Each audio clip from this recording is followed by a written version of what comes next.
Welcome to the first 2022 session of the Disability and Philanthropy Forum's Journey to Inclusion series. My name is Emily Harris. I use she, her pronouns, and I'm proud to be part of the disability community.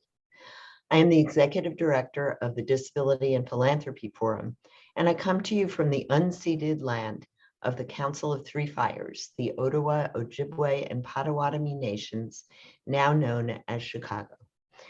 My access needs are met today with live captioning. As part of our commitment to accessibility, our speakers and I will each provide a short audio description. I'm a white woman with dark curly hair, wearing rectangular glasses and a black and pink check shirt. Behind me is a screen made of rectangles of blonde wood and white paper.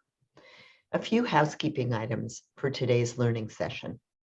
The recording of today's session will focus on the speakers and moderator. There may be one or two moments when we show gallery view. Feel free to leave your camera off if you have any concerns. You will receive a link to the recorded parts of the session in approximately 10 days. We have live captioning today.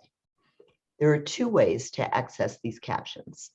Use the CC button at the bottom of your screen and choose subtitles or full transcript, which will pop up as a box in your Zoom screen. If you prefer to access the captions in a separate window, a link to the external captioner is now in the chat. During the first portion of our program today, we will be spotlighting our speakers, and you will be muted. After about 35 minutes of moderated discussion, there will be a question and answer session. You can place questions in the chat, and our moderator and speaker will address as many questions as we can. We truly want this to be a conversation. We'll also use the chat throughout the session to share links to information, and you can use it to post questions at any time. You can also send questions to communications@disabilityphilanthropy.org. That address is also in the chat. This session is scheduled for 90 minutes, but we understand that some people have a hard stop after 60 minutes and will include the formal program by then. We'll pause a couple of minutes before 1 p.m. Eastern for a moment with a few announcements, and then continue an optional conversation from 1 to 1:30 for those of you who can stay. This will be our time to interact directly with the panelists. During that time, we will continue taking questions in the chat, but we really hope you'll come off of mute and share your questions and talk with us. The program will wrap up no later than 1:30 Eastern Time. Before I introduce our moderator, I want to highlight a few things. First, disability is a natural part of the human experience, and there are more than 60 million of us in the US alone. Disabilities can be apparent or non-apparent, lifelong or acquired. And disability identity is only one part of each person's identity. We represent all aspects of diversity. Second, like other forms of oppression, the barriers to full participation in our society are socially constructed and can be dismantled if we are intentional. Finally, we recognize the founding disability rights and justice principle, nothing about us without us. Today, you'll hear from leaders with disabilities who have experience with participatory disability grantmaking. Without further ado, I am thrilled to introduce our moderator for today, my colleague, Emily Ladau, who is the Disability and Philanthropy Forum's Digital Content and Community Manager and author of Demystifying Disability. Her bio is in the chat, as are all of our speakers. Again, feel free to use the chat at any time during the discussion to post your questions, and we will hold them for a question and answer period at the end. Emily, you're on. Thank you so much, Emily, and hello, everyone. Again, my name is Emily Ladau. My pronouns are she, her. quick visual description of myself. I am a white woman. I'm wearing glasses. I have brown hair that's pulled back. I've got on a yellow shirt and a pair of pink headphones, and my background behind me is blurred. I come to you from Long Island, New York, which is the unceded territory of the Massapequas.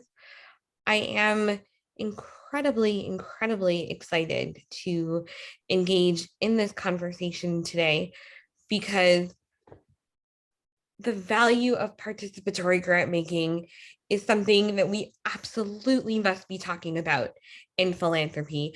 And I couldn't think of three better people to be part of this conversation. So I first want to turn it over to each of our wonderful panelists to give a brief introduction of themselves, and then we will launch into what I know will be an incredibly powerful conversation. So, Kerry, can we start with you for an introduction, please? Thank you. Hi, everyone. I'm Kerry Thompson. I come to you from the land of the Massachusetts people, just outside of Boston. My pronouns are she, her, and my video description is that I'm a white woman wearing headphones and wearing a blower top. Behind me is a clock to my left and some dishes being displayed on my right side.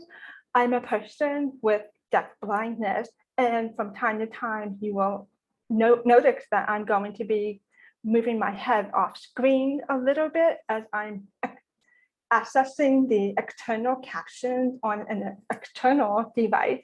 So yes, it's that complicated.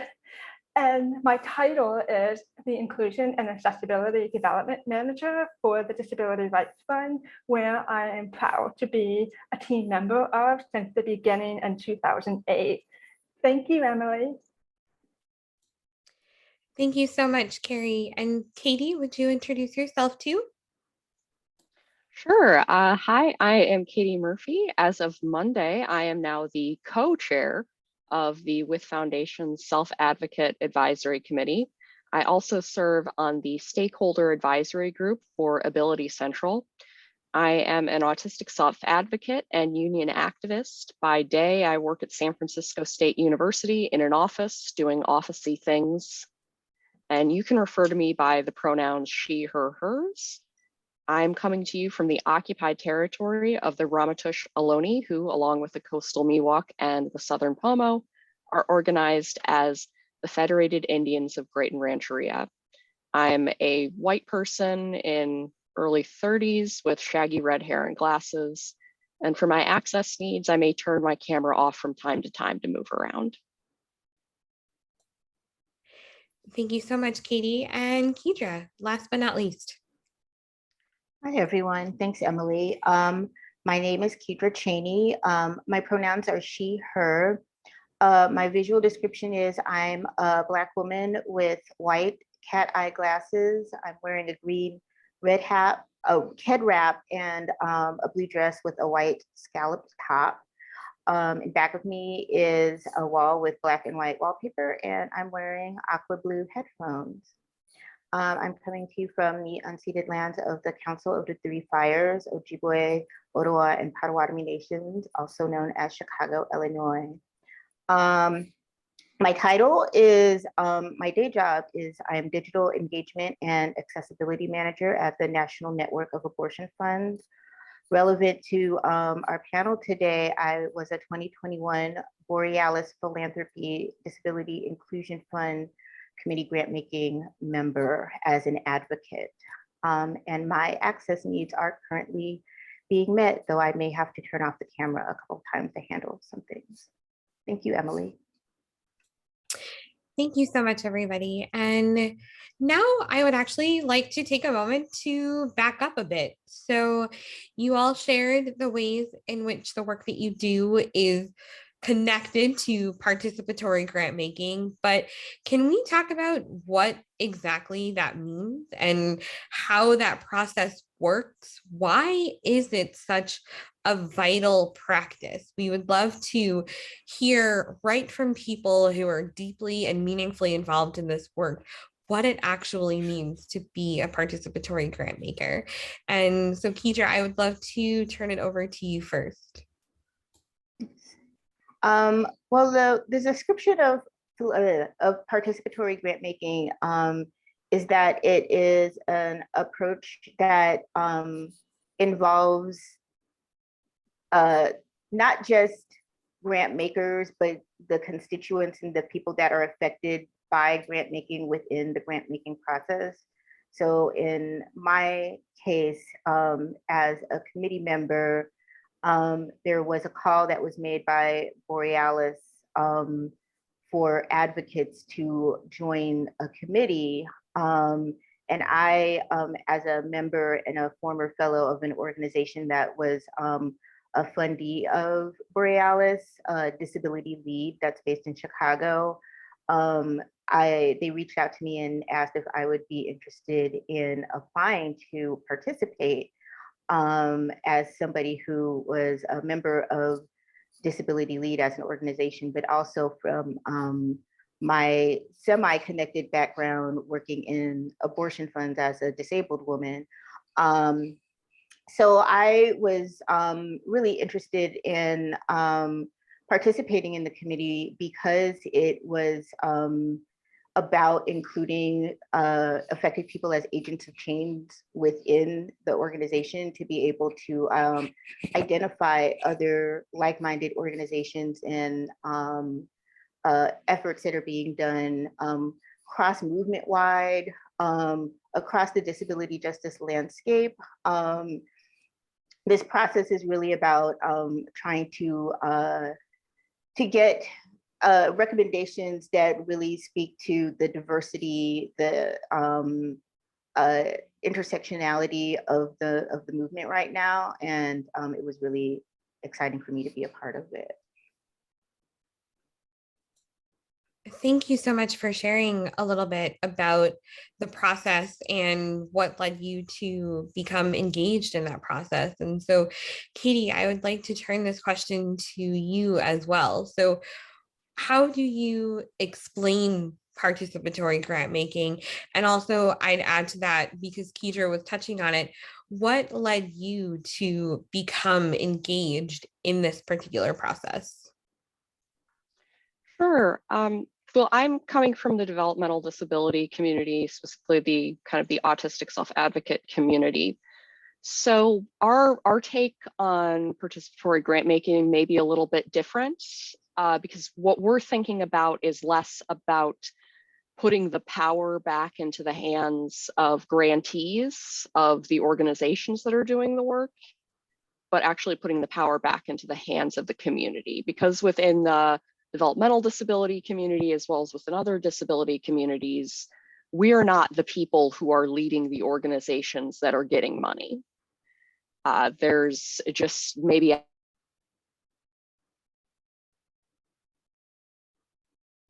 that are actually led by people with developmental disabilities, and the rest are led by other people speaking for us. So at WITH, one of the kind of hallmarks of that organization is using philanthropy to actually guide the projects that are being done around this population, around this community. So we do that through a self-advocate advisory committee that looks at all of the grant proposals, that gives feedback on all of them, that ranks them, that has a meeting with our executive director to discuss them and give our misgivings or our constructive criticism. And the idea really is that through kind of a carrot approach, we're able to guide the types of projects that are happening so that they actually are representing the interests of developmentally disabled people. So I see, from that perspective, I see community participatory grant making as a way for funders to use their financial assets to actually move the needle towards what the community wants. And the community has the expertise, the foundations have the money, and also the staffing that comes along with that, as well as some expertise themselves. But it's really the advisory groups and the community participants were able to kind of push things in a way that a foundation alone wouldn't be able to do. And I personally ended up getting involved because when I was in school, I went to the Autistic Self-Advocacy Network's Autistic Campus Inclusion Summer Academy, which was basically a 10-day training for becoming a self-advocate on your college campus and more broadly. And when the WITH Foundation was looking for new members of its advisory committee, it reached out to ASAN. And then I got involved with WITH, and then from WITH, they referred me to Ability Central, and it's just kind of been word of mouth buzz about Katie Murphy ever since. Katie, thank you so much for sharing more about both the process and also how you became involved in it. And finally, Kerry, I would love for you to give some insight as well on the process of participatory grant making and also how you came to this work. Thank you, Emily. This is Kerry speaking, and it's such a pleasure to be here with you all today. Disability Rights Fund has been one of the early pioneers of participatory grant making, and for DRF, that model looks like having persons with disabilities on our staff, having persons with disabilities on our grant making committee, and having persons with disabilities on our board of directors. There is also a space for grantees to give their feedback and input to help drive our grant making principles and guidelines. We also make sure that we are working with the local organization on the ground. And for example, we are an international grant maker, and with that means that we also work to have program officers who are based in the countries where we are providing funding. Those program officers also have disabilities, and who better to be positioned to understanding the disability rights landscape than persons with disabilities in those countries. What led me to this work really was kind of by accident. I was in my last semester in grad school, and I was just learning about this organization that was being put together. The founding executive director, Diana Samarison, was putting together this organization that was going to have two different concepts that really, really appealed to me. The first was trying to make sure that people could understand and address disability rights as a human rights issue, which was sort of a paradigm shift for myself as well. And then the second concept was that this conversation was going to be driven by persons with disabilities. It was going to be at the very core of everything we do. And it was first driven by 12 people on the Global Advisory Panel, which consisted originally of 9 activists with disabilities and 3 bridge builders. Then we also have the Grantmaking Committee, which included 4 seats for activists with disabilities, as well as donor representatives. We also have a board of directors where our bylaws says that 50% of the board members have to be a person with a disability, plus 1 person with a disability is the co-chair always. And the other thing that was really important for understanding the participatory model is understanding collaboration. We wanted to see more collaboration between different movements, which was part of why we had bridge builders. Our principle has evolved a little bit over the years, and so now we have restructured. So the Global Advisory Panel has been broken down a little bit so that we created more space on the Grantmaking Committee, increasing the number of seats for activists with disabilities to now be 6. And we're no longer trying to look at it as an advisory strategy, but really putting the decision-making power with the activists with disabilities on the Grantmaking Committee. And the Grantmaking Committee, how it looks is that our international program officers put forward recommendations, and these recommendations are reviewed by the Grantmaking Committee. They have an opportunity to give their input and feedback to help drive a stronger mission. And it's such a critical piece of work to do. And I guess one part that we haven't quite addressed is why this is so important. And I can give an example from just the history of looking at these grant-making committees and how sometimes donor representatives who are funding disability rights have not talked with persons with disabilities. And in one instance, one donor was supporting mental health laws in a country and had not consulted with persons with disabilities until they heard one of the activists with a psychosocial disability discussing the harmful nature of mental health laws. And this was sort of an aha moment in understanding why it's so important to hear directly from communities. And it's just amazing to me to look back on 15 years of, I can't picture any other way of grant making. How can you not be using the participatory model? Back to you, Emily. Kerry, thank you so much. And being mindful of time, I want to make sure we jump right into the next question. So I'd love to talk a little bit about some of the key lessons that you've all learned and taken away when it comes to participatory grant making.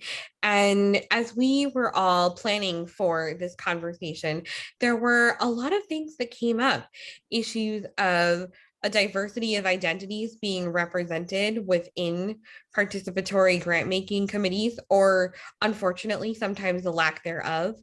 There's been a lot of conversation around power dynamics that this brings up, and of course, privilege. So I would really love to hear some of the insights that you've taken away from the participatory grant making process so that we can all benefit from these key lessons. So Keidra, I will turn it over to you first. Thanks, Emily. So a lot of my experience comes from somebody who is both inside the disability justice movement, but outside of it. As I mentioned before, I work at a reproductive justice organization, so I don't have the direct organizational stake that folks that are doing on the ground DJ work are doing. But I think a lot about the folks who do have that organizational stake and what they, how they are being included in the process of participatory grant making. I'm a Black woman. So there's that intersectional identity that comes from that, but I still come from a place of privilege, being grad school educated, middle class, I have a professional job.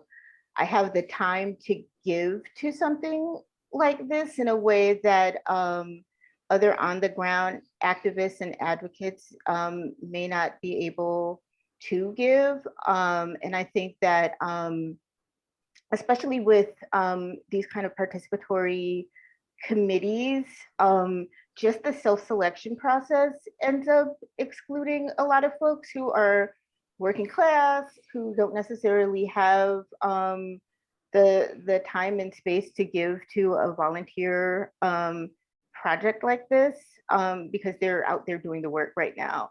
And I think that's something that came into play even with the committee that I was in, that was broken up with 6 advocates and I believe 4 folks from other parts of the philanthropic community, along with the Borealis staff. I think there was a lot of discussion about who was at the table, who was able to make those kinds of determinations about who was doing DJ, who was out there doing disability justice work, and what kind of barriers that even we with our mostly professional backgrounds may not be seeing about what's going on within the movement on a broader level. I am also from Chicago, and I think that there's an issue of location and just how movement spaces work regionally. The Midwest doesn't have the same kind of history or ecosystem of a disability justice movement that, say, the West Coast has. And so there are different needs.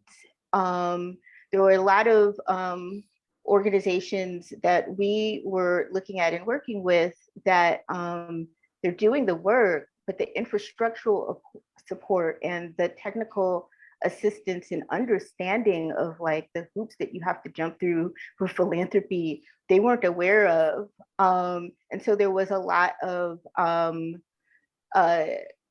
you know, trying to create that that background information for organizations that were doing valuable on the groundwork, but didn't necessarily have that that back end understanding of the system, and trying to kind of help with on an infrastructure level to kind of help them get there. And then on the other hand, you have organizations who are doing either disability rights work or doing work outside of disability justice, like work within the arts, and they didn't necessarily have the intersectional perspective that was needed. Of many disability rights organizations that are primarily white run, primarily run by folks who don't have disabilities. And so that perspective was the perspective of caregivers as opposed to people with lived experience. And understanding the gaps in that knowledge as well, and trying to be like, where can capacity and understanding be built on that level, was something that we talked a lot about with that particular group. Thanks. Keidra, thank you so much. I know that there is so much to unpack here in regard to a lot of the lessons learned and the dynamics at play when it comes to participatory grant making. And Katie, I would love if you could share some of your insights on this as well. Sure. One of the first lessons that I've had is that it's a lot easier to do this kind of work when the executive director is from the community that you're serving. On the With Foundation, you know, Ryan Easterly is a person with a developmental disability, but he's the executive director. So when I get feedback from Ryan Easterly that's like, Katie, you know, we're trying to push the grantees in a specific way, so we need to provide them with a carrot, and your feedback right now is a lot of sticks. So how can you develop as someone who's reviewing proposals in a way that you're actually pushing the conversation forward? And that would feel very different, or I would have to question a lot of the kind of the development that I'm getting from Ryan and from With, if it was coming from a non-disabled person, because there's, you know, you always have that question in the back of your mind. Is this ableism? Like, is this a manifestation of societal prejudice? And it's a lot easier when you don't have to wonder that just by yourself, because it can be kind of a stressful moment, even with people you believe have the best of intentions, because we all do things that we're not entirely conscious of. So that's really great. And it also provides, you know, mentorship within your own community. And I realize that's a pretty high bar for a lot of organizations. They're like, oh, change your executive director to somebody else. But that actually really has helped. Another thing that I've learned is that you really have to be wary of tokenism. Like, when you look at the structure of the With Self-Advocate Advisory Committee, people are brought on by application. People are brought on by applying on the WITH's website. We do an interview with them as members of the committee, and we, you know, see if they're a good fit, if they're, you know, they'll have the time commitment, if they have the knowledge base, if they're willing to grow, and then we will add them to the committee. With Ability Central, they have a very sort of strange model where because it's an organization that focuses on communication, they want a stakeholder from each of these subgroups that they've identified. They want someone with a cognitive disability. They want someone who's deaf. They want someone who's hard of hearing. They want someone who's blind. And what ends up happening is that you end up just having sort of this rogues gallery of tokens, and nobody has anybody that they can count on to back them up. Because one, we don't know each other. We don't run in the same sort of circles. And it becomes very easy when you're searching out for people with sort of a hyper focus on their identity to be looking for people just to tick a box rather than looking for someone who is going to grow with your organization and help your organization grow. So those are my big takeaways, is that you really structurally have to be concerned about tokenism, about the dynamics within the group, whether you're dividing people who should not be divided, whether it's going to be a pleasant experience for them to be on a board.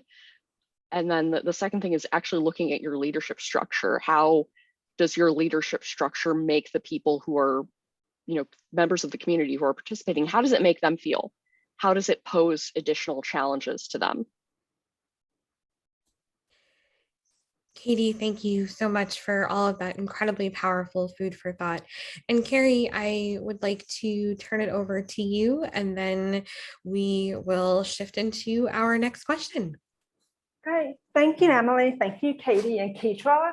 All of these are just really important takeaways to keep emphasizing. And for Disability Rights Fund, I think for some of the takeaways that I would have to say, in addition to what others have already said, is to understand that it is okay to keep evolving your model for the participatory grant making, because there isn't, even if we can all agree on what it means to be a participatory grant maker, what it looks like can be slightly different. And DRF have evolved over the time. We started with a global advisory panel. We have shifted over to increasing which group was the one to hold the key decision. And I'm sorry, I have my guide dog is nudging me a little bit, and I should do a little video description of my guide dog if he does pop on the video. It's an adorable black lab retriever, and he's not quite sure he understands why I'm speaking, and no one is in the room, so he thinks I'm speaking to him. Good boy, sit down, sit down. Okay, so sorry to get off track with that. But so a key takeaway is to understand, to always keep looking at your model to see what works, to see what you need to change. And the other really important takeaway has really been looking at power dynamic. And as an international organization, we really had to make sure that the regions that we were funding were well represented. So we needed to make sure that we had someone from Asia, someone from Africa, someone from the Pacific Island countries, and someone from the Caribbean, where we fund, sitting on the Grantmaking Committee or on the board of directors.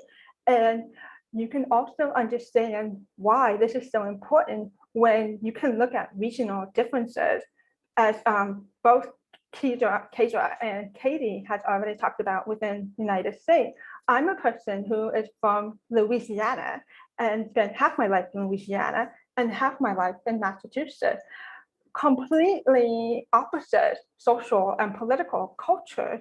And the disability rights issues that I had in Louisiana are different from the disability rights issue I have in Massachusetts. So it's so key to make sure that there's regional representation. The other takeaway is to make sure that you really understand the power dynamic. So for Disability Rights Fund, our grant-making committee does consist of some donor representatives in addition to the activists with disabilities. In the early days, sometimes it seems like the donor representative spoke more, whereas the persons with disabilities spoke less.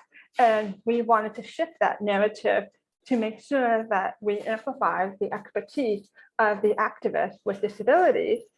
We also saw a power dynamic between men with disabilities and women with disabilities. That was another area that we really needed to understand to create a gender balance on the representation of the committee members. We also, and that is also what sort of drove us to creating a gender guideline strategy. And we recently launched an implementation plan for the gender guideline that you can find on Disability Rights Fund website under strategic plans. Another area that we saw that there was a power dynamic is internally within the disability rights movement, that there are a lot of disabilities. There are many different disabilities, and it's such a wide spectrum. And a lot of those activists with disabilities who have had an opportunity to take the lead or be part of the bigger national organization come from those with physical disabilities, those with visual impairment, and sometimes those that are deaf. But there's a whole other category of disability that has typically been marginalized and excluded even by other members of the disability rights movement. And DRF has defined what we mean by marginalized members of the disability community. We include those to be youth with disabilities, women with disabilities, Indigenous persons with disability, LGBTQI persons with disabilities, persons with psychosocial disabilities, persons with intellectual disabilities, little person, persons with deaf blindness, such as myself. It was really key that there was a gender balance on our committee, that there was also representation of the various marginalized members. And one other key takeaway was how important it was to understand how the difference of the views from the city versus the rural community. So DRF has positioned our funding to focus around the grassroots, the emergent organization, and marginalized organization. So thank you. Back to you, Emily. Thank you, Kerry. And we all just touched on so much, right? About lived experience, power dynamics, the diversity that exists within the disability community. There are so many questions that I think come to mind when people who work for funding organizations are considering how we can start out with participatory grant making. And so I would love if, as we wrap up our conversation, we can talk a little bit about what grant making organizations can do to actively engage with and connect with people who have lived experience. How can they take the initiative? And I think this points to a bigger question, which is, in regard to the current landscape of philanthropy, and more specifically in regard to the concept of participatory grant making, have we seen progress, and where do we still need to move forward? So where are we now, and what can philanthropy actively do to move forward? And again, Keidra, I would love to start with you on this question. Thanks, Emily. I think one of the things that philanthropy can do is to Kerry's point, acknowledge the diversity of disability. I think that there's an idea of disability embodying a certain type of person, and it's usually around physical disabilities, and it's frankly usually white people. That the intersection between disability and other identities is not often acknowledged, and in many cases there are already disabled people living and working in fields across the philanthropy community and nonprofit community and activism spectrum. And when disability and ableism is a conversation that can be had more openly, and people can either choose to self-identify as disabled and talk about their disability within just broader conversations about philanthropy, then it becomes easier to find those people who are disabled who want to be a part of that broader conversation about grant making. And I think just normalizing disability, chronic illness as a regular part of the lived experience of everyone.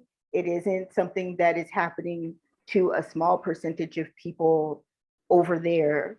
And it's also not something, there aren't just disabled people in organizations that are ready for prime time. I think there's a lot of folks who are representing and doing amazing work in disability justice who are in a lot of smaller grassroots organizations that aren't necessarily being seen by philanthropic organizations. They may not, you know, they're smaller collectives, they're individuals who are doing like mutual aid work. It embodies a lot of different work that isn't just 501c3s.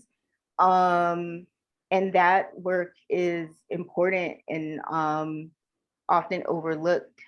So I think really looking at the diversity of not just what disability is, but how disability justice is being practiced, I think is a real, is a step in the right direction. But it also involves a lot of self-reflection and looking at complacency and looking at how ableism shows up in the hiring processes of most nonprofits and most philanthropic organizations.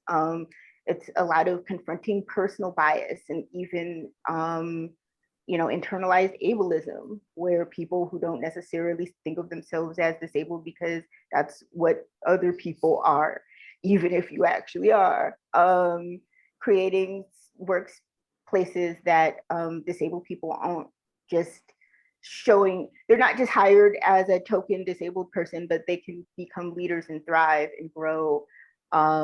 And that takes more than just the hiring itself. That takes really confronting and interrogating the very structure of the organization and the field. And that involves humility as well. And looking at where barriers have been placed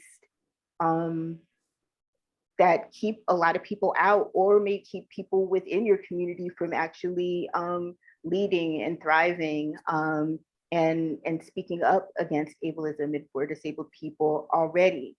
So, you know, I think self-reflection and really looking to disabled people to basically come correct, like to tell folks when they need to come correct, and you know, taking that advice and working with it is really one of the first steps that folks can do.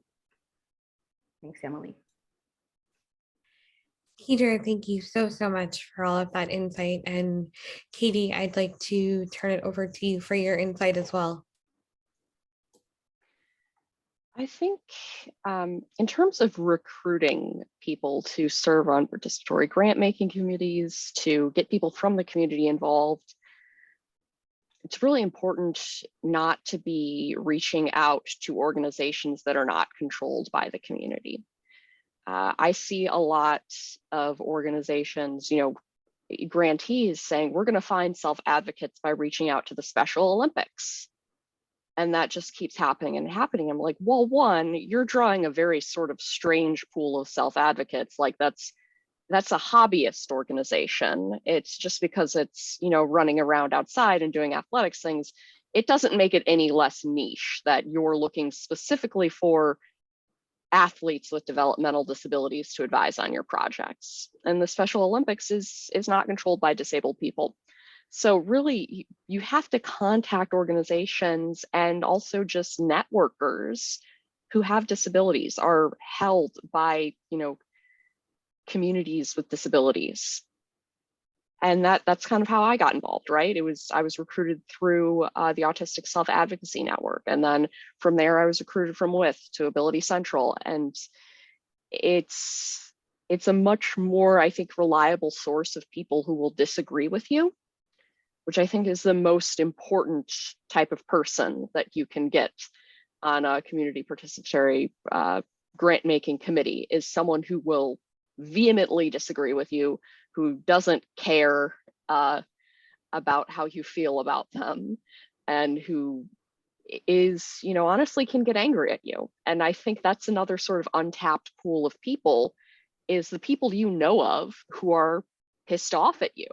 Like, not you personally, like don't like get your high school bully to join your committee, but if there are community members who are critiquing your organization, if there are community members who are standing up and saying, or posting online saying what you're doing is completely off base, then those are the people you should be confronting and saying, hey, would you like money to yell at us? Because you're doing it for free. So would you like to join this structured organization?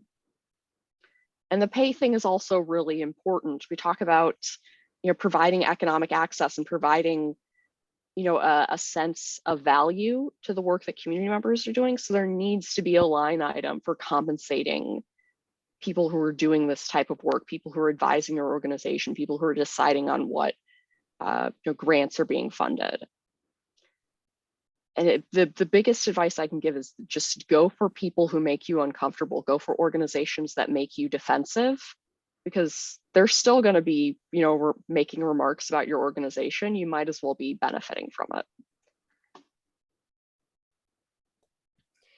Katie, thank you so much. And Kerry, I'd like to wrap up with you on this question, and then we will move into the Q&A portion.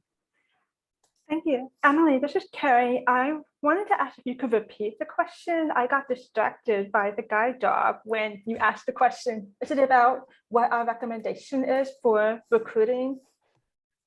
Essentially, yes. So I would love to hear both your insights on how grant making organizations can directly connect with community members and find people with lived experience. And beyond that, to address a little bit more broadly where we are in the current philanthropic space in terms of successes with participatory grant making, but also where we need to go, the progress that we need to make.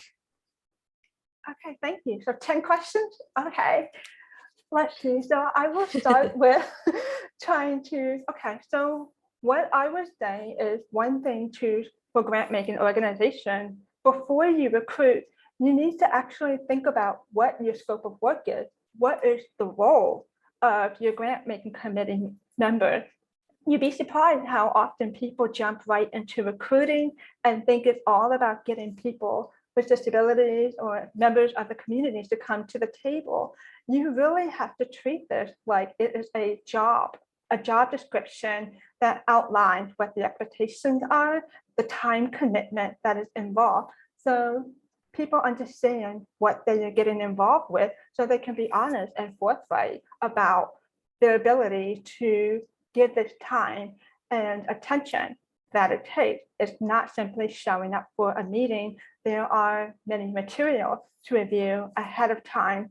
How many times a year does your meeting meet?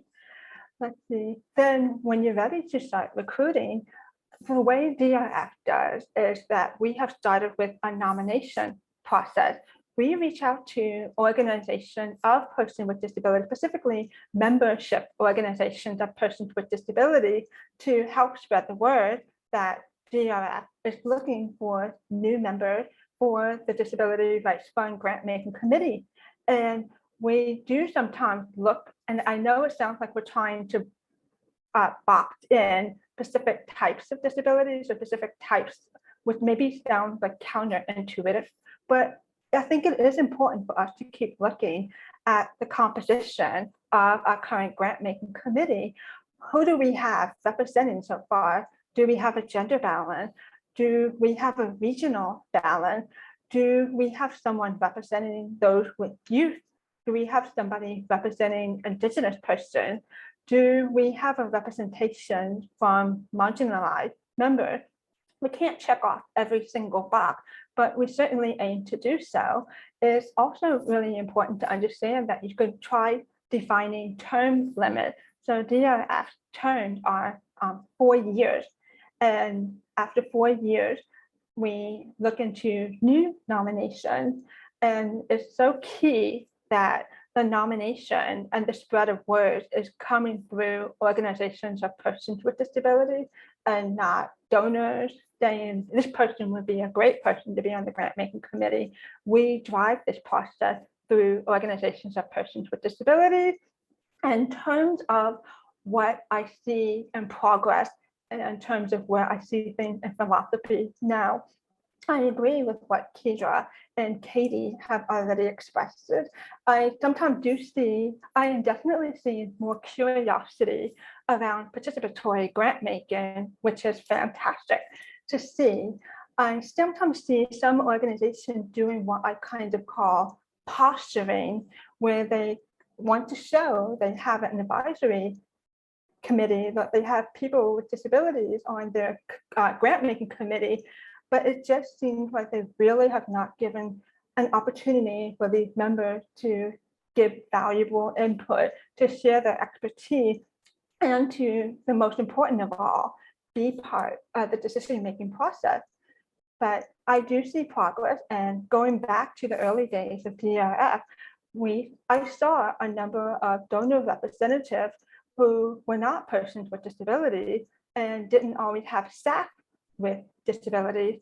But over the years, I am so pleased to see this shift where many of the donor representatives that come to the committee are persons with disabilities. I have seen an increased number of persons with disabilities on various philanthropy organizations, which is really fantastic to see, because I think it truly deepened and richened their understanding of disability rights and trying to build connection with other movements such as the women's rights movement, indigenous rights movement, the LGBTQ community, and the Black Lives movement.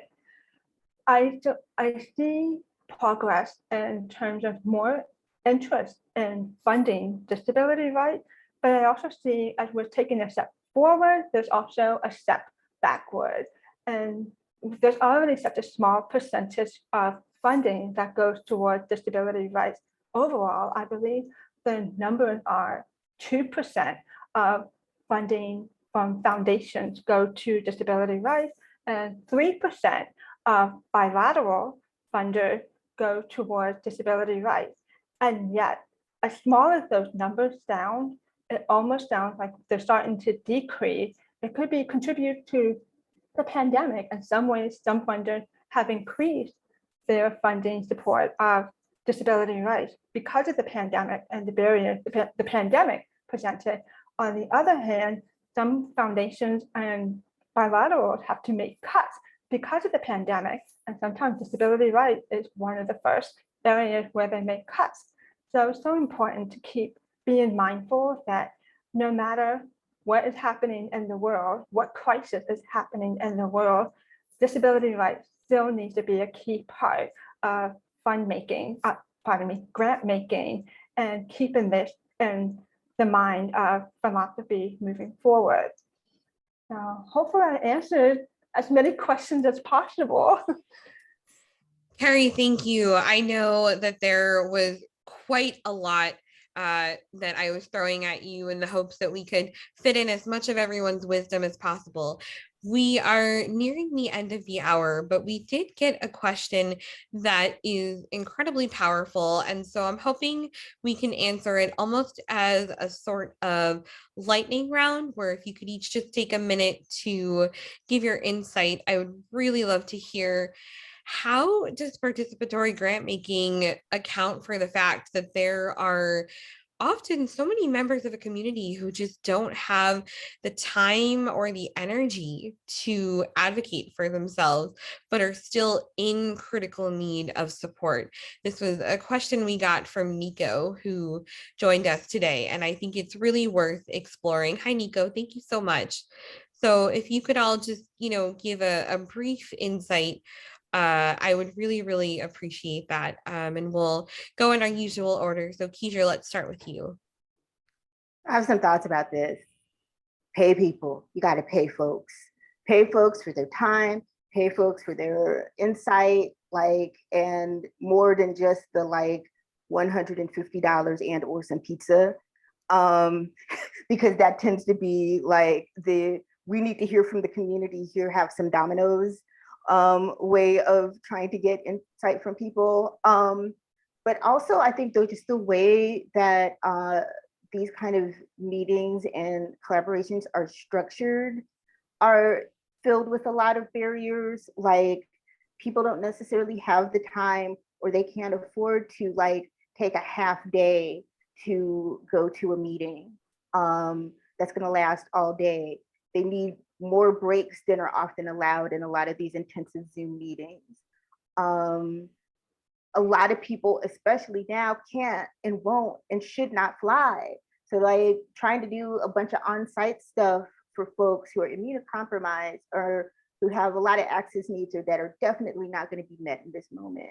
Like, don't ask people to travel, like make the effort to find as many ways to incorporate people safely as possible.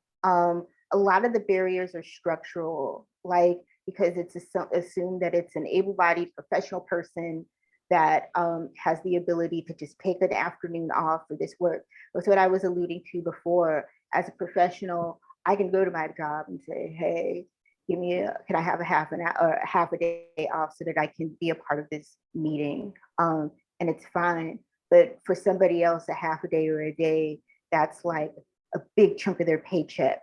So in addition to giving money, understanding that the time isn't necessarily there to give, and understand how to create asynchronous opportunities for people to participate, which means, sorry, you might have to do some stuff after work because that's the only time you can reach the people who can do they're busy doing the on-the-ground work or they have full-time jobs.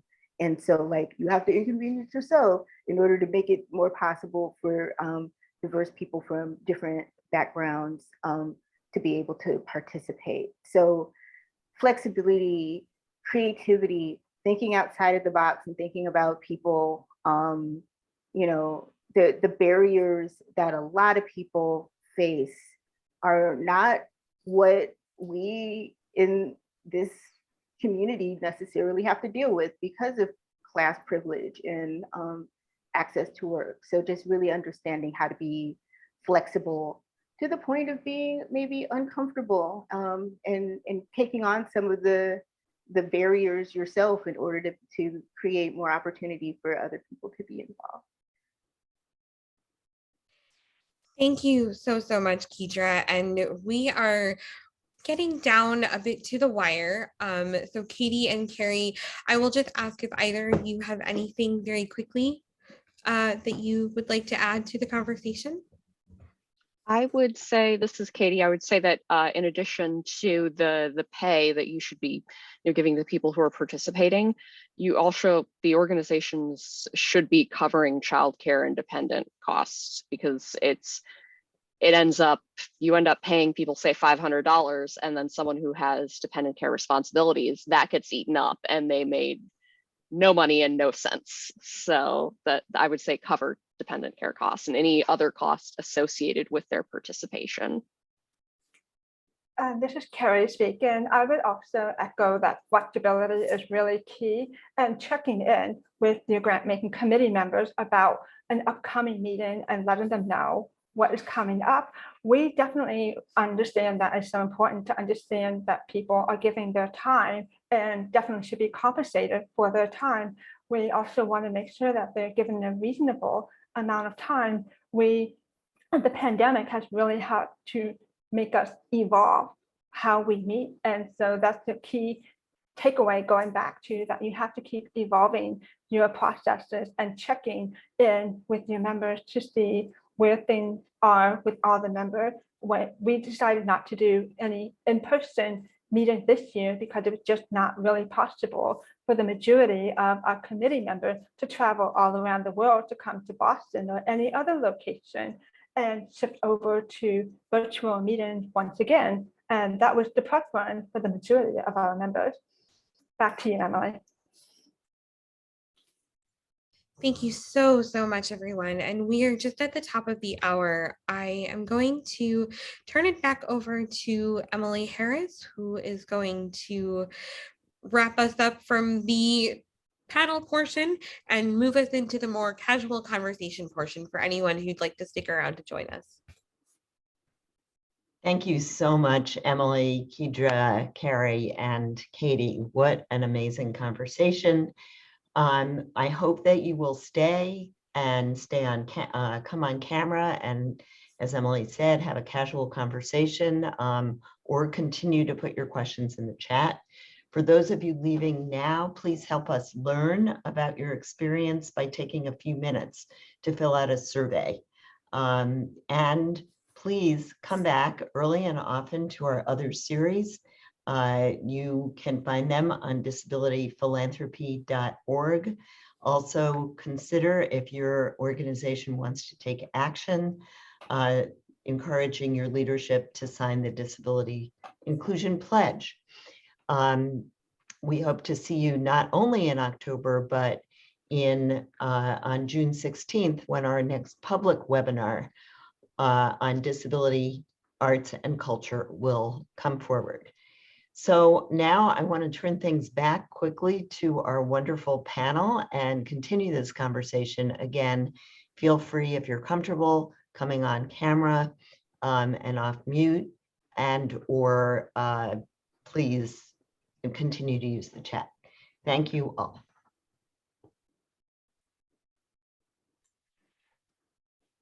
Hi, everyone. So if you are still with us, we welcome you to drop questions in the chat, to come on to the camera or turn on your microphone to chime in. We are here to continue to engage in conversation.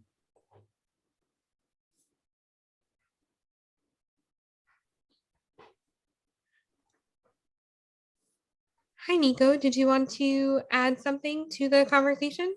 I'm like, I just learned so much today, so I'm not sure like what else to ask right at this second, but yeah, I'm hanging out. Wonderful, wonderful. Thank you so much for your very insightful question. Oh, I see we have a question from Jen Bokoff in the chat. And so I'd love to share that with everyone. So I will pose the question and then we can do what we've been usually doing, where we'll have Keidra, Katie, and then Kerry answering. So what strategies do you use for regular reflection and iteration on your participatory grant making model? So how do you hold space for what's working and also for what's not working? That's a great question.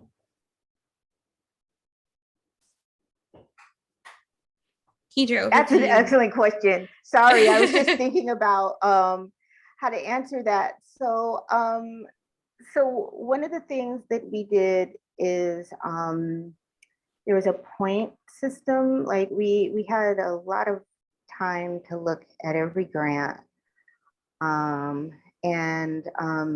we're able to, like, there was a scoring rubric that was based around the different elements of how we would give funding, like participation, intersectionality, radical inclusion, leadership of those with disabilities, and cross-movement solidarity, and really took the time to kind of flag any questions or concerns, or if we needed a little bit more information or background on the organization, on the makeup of the organization, like participation of folks with disabilities. And we would get back to the Borealis staff with those questions before our next meeting. They would do a lot of due diligence to be able to get that, that dialogue going. Really trying to look at the long view, like for many of the organizations that they were coming back for more funding, and like getting a feel of kind of the history and where they sit in terms of the work that they do, within their community and with other organizations. But we had like a parking lot where if there were any questions or who needed a deeper dive or an ongoing kind Keidra, of can I dialogue. just ask you to pause for one moment because captioning Oh, seems to sorry. not be working. Sorry, Oh, no, no don't problem. apologize at all. I just wanted to pause because I want to make sure everybody has access, not to cut Sure. you off. No, no problem. Thank you so much. Kathleen, it seems that captioning is not working in Zoom. Sure, yes. So our captioner, Christine and Kathleen, feel free to come off of mute and let us know if we need to refresh anything. Thank you so much. We have Christine.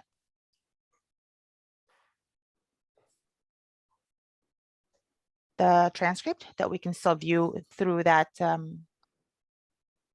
post it once again in just a. My apologies about that. Okay, Christine and Kathleen, let us know when the Zoom captioning has resumed, and then we'll also put the direct link to the external captions.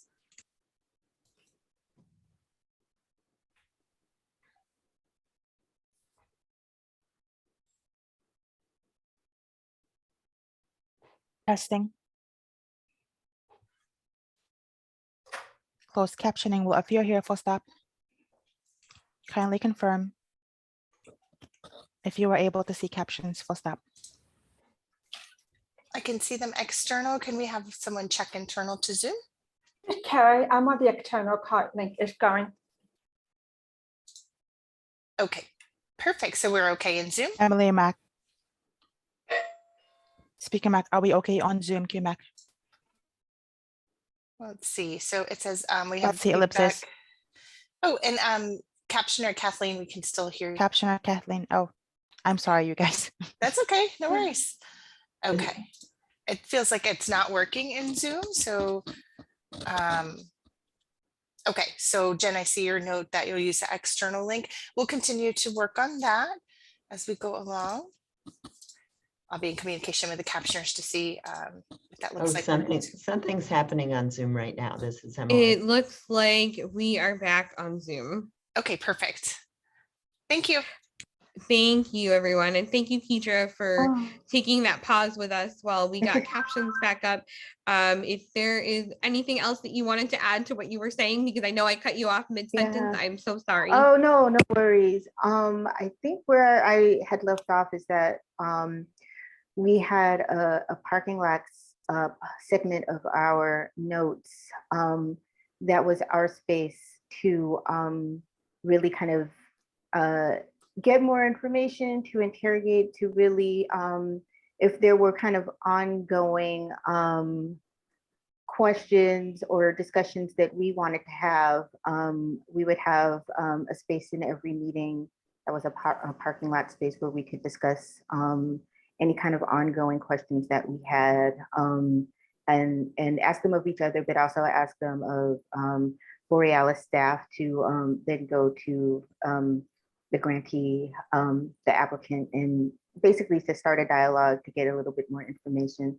So it really was very two-way, and it gave us an opportunity to learn more about the applicants, while also talking with each other about kind of what our perspective was about the grantee and just the process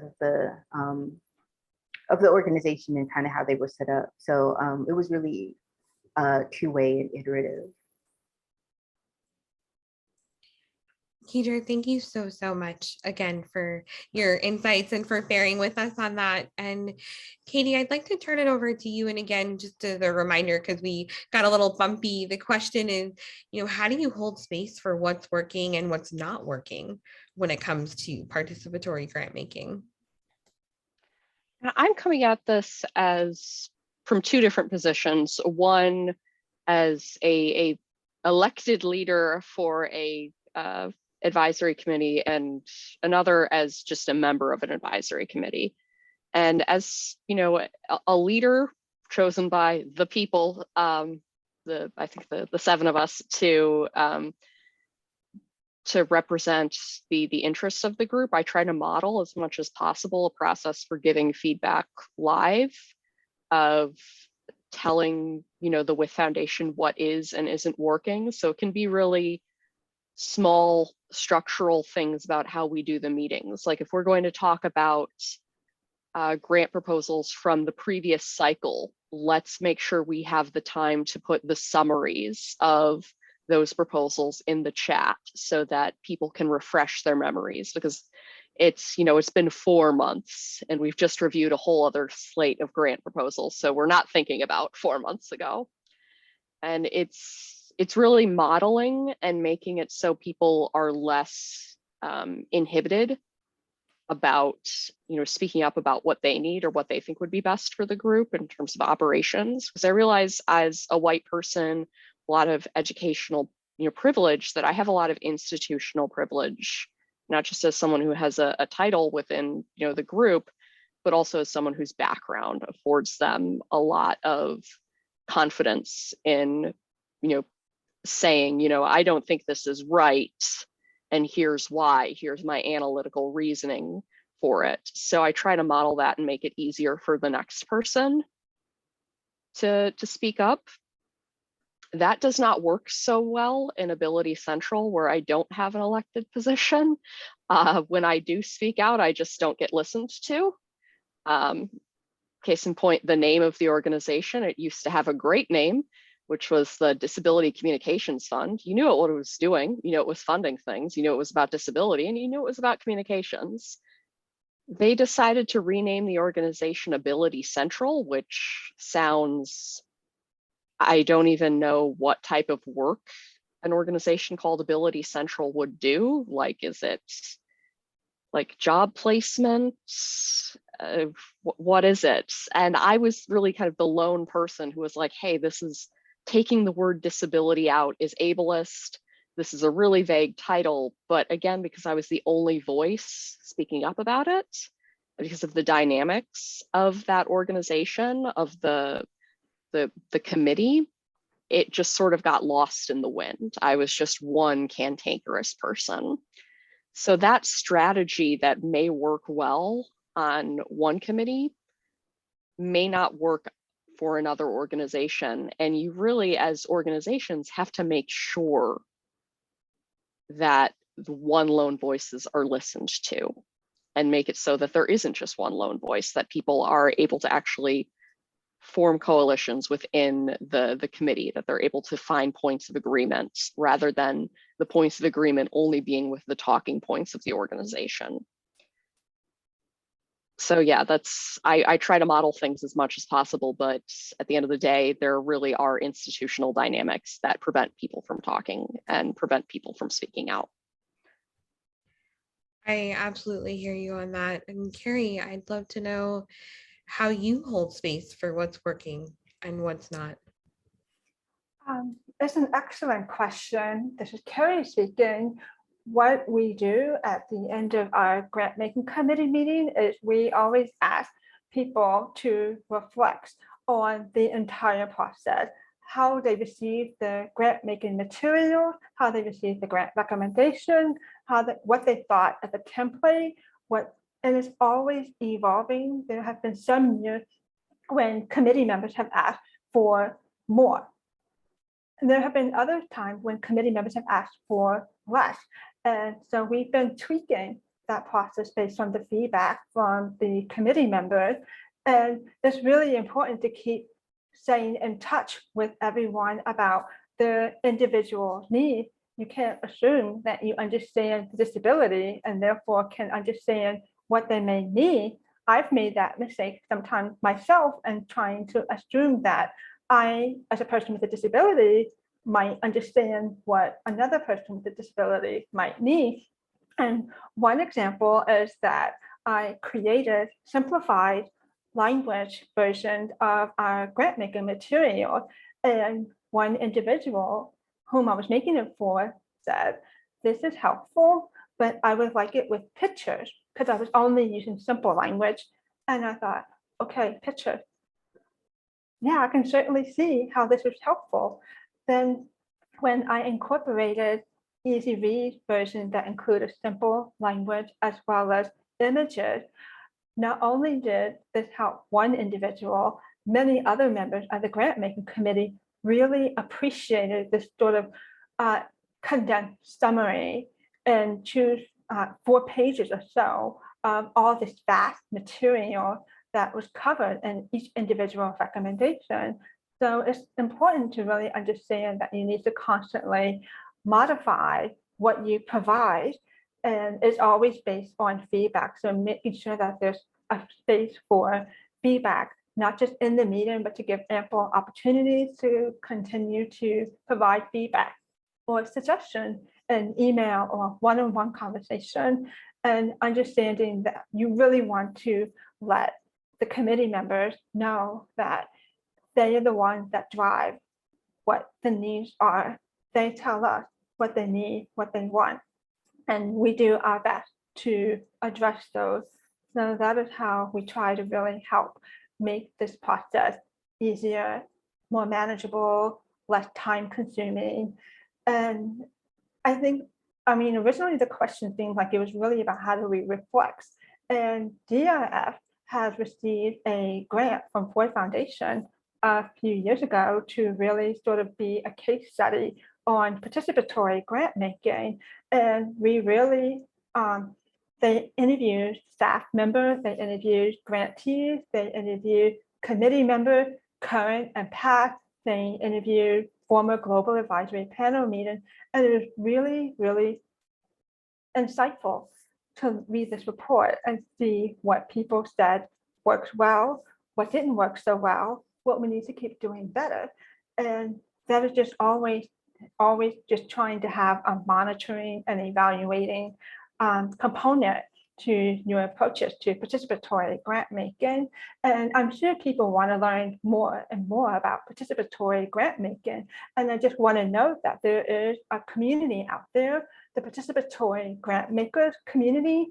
And I believe the website is participatoryggrantmaking.org. And so that's another resource that people can go check out to learn more. Back to you, Emily. Thank you all so much. And we have another question that has come in from Joanna, a fantastic question. And I think it's very much related to a lot of what we've already been talking about in terms of creating access for a variety of different types of disabilities and access needs. So how do you ensure that it's not just people with educational privilege who are the people who are coming forward to be part of the participatory grant making process? I think that's an excellent question. I would love to know if you have any thoughts. Keidra, I can turn it to you. Yeah, that's another excellent question.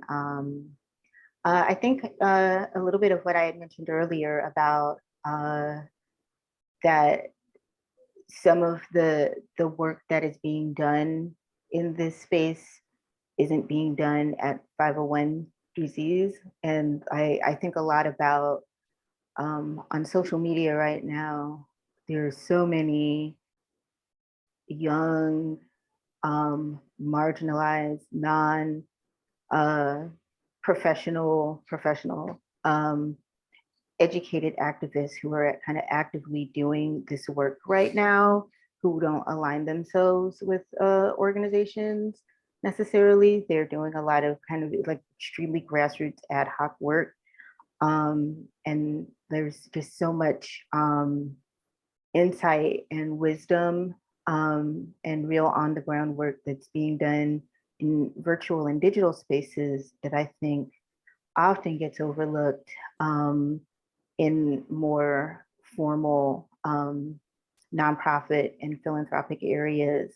And like, those are the leaders. Like, there's a lot of young leaders right now who aren't seen as, you know, being a part of this movement or this space that can be drawn into this. They have perspectives that none of us are thinking about right now and are really doing some amazing work. So I think like taking seriously and watching and responding to a lot of the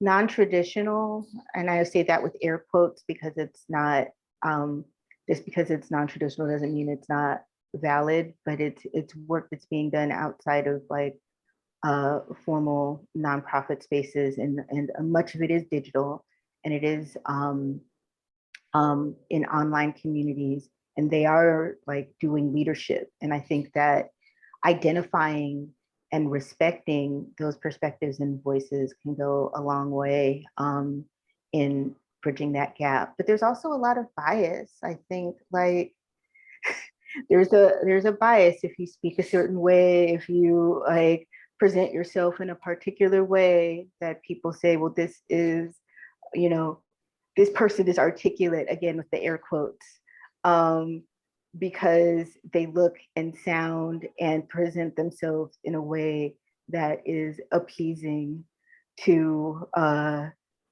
philanthropic and nonprofit spaces, like the ready for prime time look, as I called it before. And a lot of the leaders that are doing really important work aren't necessarily going to be in these kind of meetings. So it does take research. It does take reaching out in spaces that you know, a lot of people may not be comfortable in, and reaching out to allies and folks that are doing the work, who have connections with community-based, grassroots, non-501c3, you know, digital space groups that are really doing that work. It takes, as I said before, like nimbleness, flexibility, creativity, and looking at where personal bias comes in, because I think that's a big part of it. People don't see the people doing the work because the people who are doing the work don't have the look that they're used to, or talk in the way that they're used to, or use the same lingo and language. And so the assumption that they don't use the same lingo and language means they don't understand, but they do. It's just not what, you know, philanthropy and nonprofit spaces are used to as seeing in terms of being articulate or understanding of nuance. And so really interrogating that personal bias for who you listen to, and who you see as a leader, and who you see as valuable, and the insights that come from that is a lot of that tricky work, but it's a big part of it. Thanks. Thank you so, so much. I also want to invite a response from Katie, and then a response from Kerry. Yeah, I want to and echo then I what think we'll be, oh, I was just gonna say, I think we'll be wrapping up after that. Yeah, so I want to echo what Keidra is saying. It's so important to be looking into online and digital spaces. It's really become a space of connection and an informal network of mutual aid for disabled people, especially, you know, disabled people who, you know, are autistic, disabled people who are geographically isolated in many ways. I think this is an area in which really there can be an integration between your foundation's social media team and your recruitment team for getting, you know, more self-advocates, getting more disabled people involved, is it being able to identify the spaces where these conversations are happening, and realizing that more and more of these conversations are not happening in public fora. They're going on to places like Discord.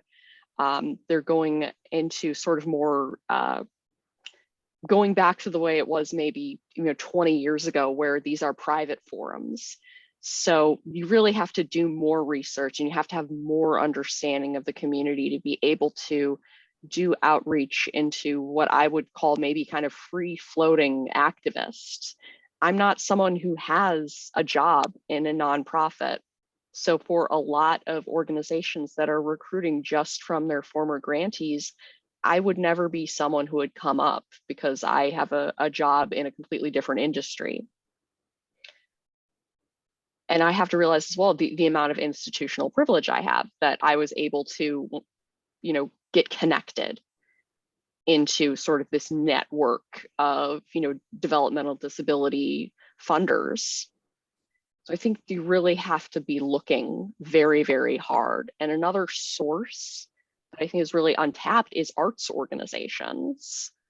I think in the nonprofit world, sometimes unless you're actually focusing on the arts, there's a bit of a more like social science-y bias, right? They're not contacting groups like Sins Invalid. They're not contacting, disabled artists, because they have a real connection to the activist community. So that's one place where you can work locally, is finding artists, finding creative groups, and seeing who they know. Because, many times, it's a deeper connection into the community that's geographically specific to you, if that's important to you.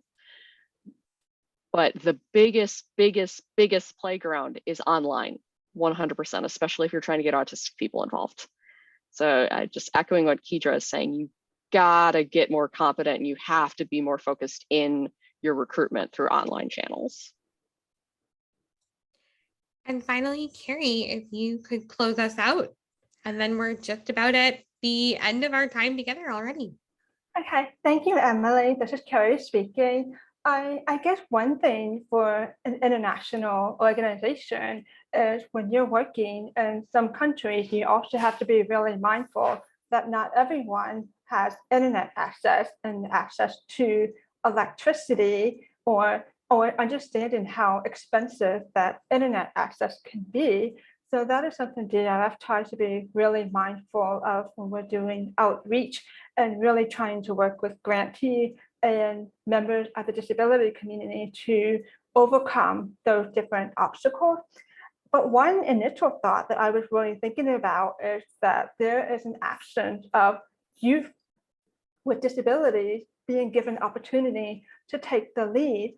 And I often see in the disability rights movement that it is an older generation that have taken the lead, and not everyone sort of tries to mentor a future generation of leaders with disabilities. And I think that is going to be so critical, and sort of a call to action that I put out there for disability rights organizations and disability rights leaders now, to think about how can you foster a new generation of leaders with disabilities. How can you give them opportunity to take the lead? How can you make sure that they are being included in this work?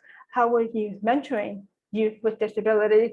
And also, I think it's important that more of these leadership and fellowship opportunities on a broader scale are also trying to outreach youth with disabilities. So many times, leadership opportunity don't even bother to reach out to those with disabilities, and that's really key. And so in many places, it's the expertise and the experience that we value over having a college degree. And that is a key for organizations to think about, of not just thinking about inside the box, or thinking of looking for those that are the most exposed, the highly visible leaders. Look for the ones that are invisible, that have not had an opportunity to speak.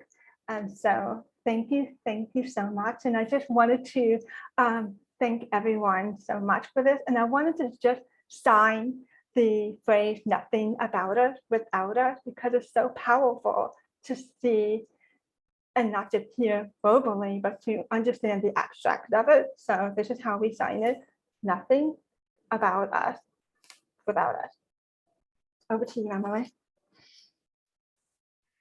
Kerry, I cannot think of a more powerful ending. I want to thank everyone so much, all of you, Keidra, Katie, and Kerry, for your generosity of spirit and time today in joining us. I want to thank everyone who joined us in the audience and who asked such thoughtful questions. And I want to remind you all one more time that we have a survey link that will be dropped in the chat. If you could just let us know your thoughts on today's event, that would be so great. And also, if you're not already, please follow us on social media. I am dropping those links in the chat, and we will wrap up from here. Thank you so much, everyone, and have a wonderful day. Thank you. Thank you. Thank you.